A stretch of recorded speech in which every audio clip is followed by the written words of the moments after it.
remember I got hit in the chest with a tire one time. Sure did. Sure hurt. Who hit you in the chest with a tire? Some little dudes, man. Yeah, my buddy Rob was having a party over there, and he had some dame over in Inglewood, and so he's giving a party, and there's some little Inglewood somebody, I don't know, they tried to come in, so we had to toss them out. And so I'm still over here squabbing. Everybody else is going to the party, all drunk and stuff. I'm out there squabbing about 3 people, and one of them got me in the chest with a thing. And they went on. So it is. They pretty much take the wind out of you? Took everything out of me. I was still standing up. I was so loaded I didn't trip. Yeah, it didn't hurt till the next day. None of that shit hurt till the next day.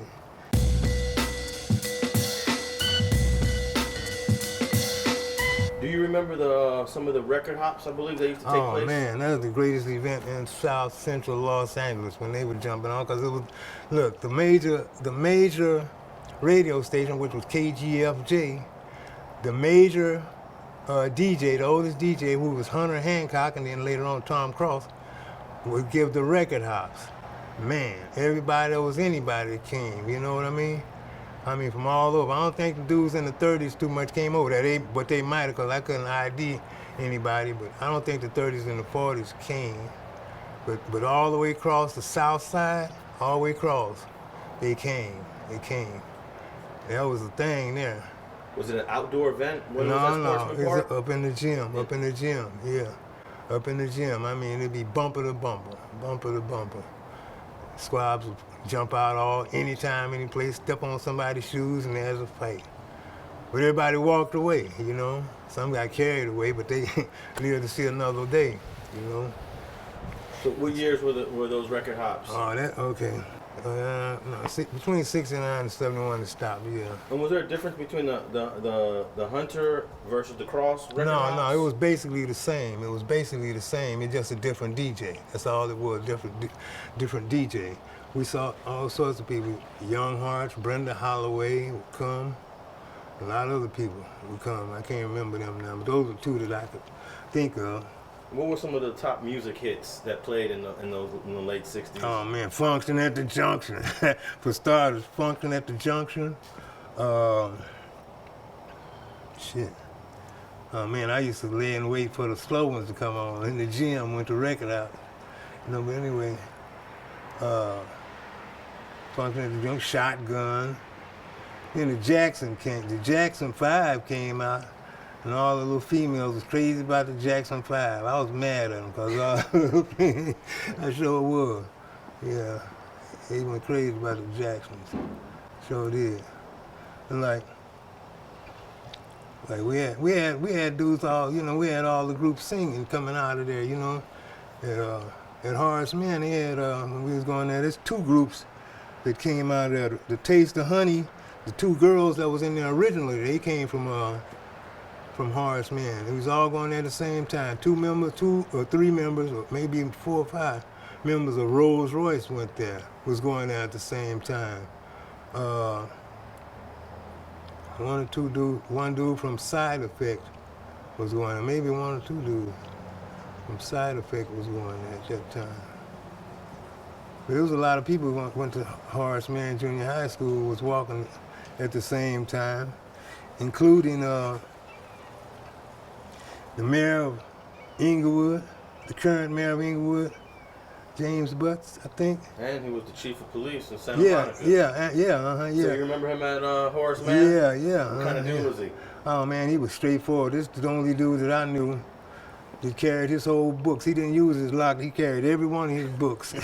Every one of his books. And look, he was like basically a nerd, but he knew how to deal with it. He just bowed his head and keep on going, you know? Like, so he didn't get all tossed up. Hey, did you ever run across the serial killer Lonnie Franklin? Not in later life, yeah. When he was going to Horace Mann at the same time, yeah. I think he was taken care of, you know. He was always dressed nice and everything. And these people took care of him, but he was like we like pushed him at the start, you know. We were little dudes, 7th, 8th grade. But like, I'd always push him. He declared one day that he didn't want to accept it no more. I still pushed, you know. But then we stopped fooling him. He stayed out the way, I guess. Were you surprised when he was all over the news, accused of killing 10 people, 10 girls? Yeah, I was tripped all the way out. I sure was. Because I hadn't seen him since, like, basically junior high school, but I knew him because I don't forget nobody, basically. Do you remember the avenues coming to the record hops? Oh, yeah. They're on the east side. Yeah, they came up there, yeah. They came up there in force, yeah. Do you remember which avenues guys were the most visible during the years? Yeah, I think Monson was. Yeah, and then they had a dude named Teddy Bear, I think. And a whole bunch of others. I can't think of all their names yet. But they came in force, but like, see, like, you came respectfully, and they got respect or whatever, and in numbers, and then you're gonna get respect. And so what was Monson like? What would you hear about him? I heard he was huge, and he was just a leader. I wasn't really thinking about him at the time, that I can remember, yeah. I mean, he did his thing, yeah. He was over there.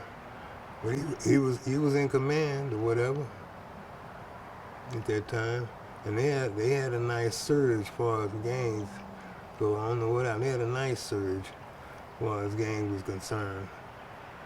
But then they didn't if they'd have did like Crips and had the right target, which was the west side, because everything was on the west side, man, I'm gonna tell you. Everything was on the west side. The east side was still recovering from the 65 riots. And then basically when we came over into the west side, over the area over there, we had everything that was actually supposed to belong to the other people, you know, the white people, such as the indoor heated pool, big giant gym, the big 3-diamond baseball field and football field, picnic area, golf course over there. And then around the neighborhood, the west side, you had the South Side Theater, the Vermont Theater, the Fifth Avenue, the Academy, the Rio. And so everything was on the west side. There wasn't no shows nowhere on the east side, I don't think. And then we'd have skating on Wednesdays up in the gym. That drew a lot of attention. They was coming from all over to go skating in Sportsman Park. And so that mean you met a lot of east side dudes that would come over there because everything was on the west side? Yeah, and you knew them from school and things, from Washington High School and stuff. Cause a lot of dudes would get from, get kicked out of Fremont or something, go to Washington or something like that, you know. So would Raymond come to the west side a lot? Raymond Washington? As far as I know, yeah, a couple of times. I wasn't really watching at that time, so it wasn't. But see, like once they get over here, at that time, they was just over on the island, you know, because we didn't had nobody with no house or whatever. So people came to the west side, and they from the east side, and that was a long way, and they had to be visiting. So, and if they come with the crew can't go nowhere. You got to get on back, you know. So it was hard to put some foot down. But then, like, when Crips came, you getting people, you know. You got recruiting people who live actually on the west side, you know. So that's where your force came from, people in those houses and stuff, you know. So it's another way they were so successful getting all up in the west side. Sportsman Park Boys ruled the west side for a while, you know. I mean, those few years or whatever. It's always a few years for everything, you know, but for a long, long time, you know. And so you had to go through to get all them good things, like the park, the heated pool and stuff. You had to come past a snack bar. And so if you didn't come right, you come over there feeling on some young ladies behind and don't know who you feeling on and stuff like that, they get mobbed, you know?